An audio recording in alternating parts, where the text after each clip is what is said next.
Medtem, ko jutranje temperature komaj presegajo 15 stopinj Celzija, se do popoldneva lahko povzpnejo tudi do 30 stopinj.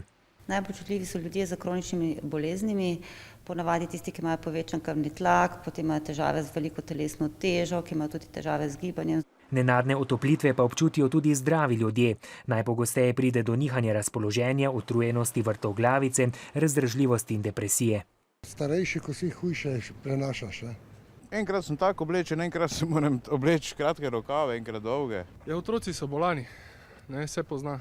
Čeprav do temperaturnih razlik največkrat prihaja pozimi, so v zadnjem času vse pogostejše tudi poleti. Opažamo, da je teh vročinskih valov v zadnjih 2 desetletjih več, je potem posledično seveda tudi več teh dni, v katerih je ta velika razlika med jutranjo in popoldansko temperaturo.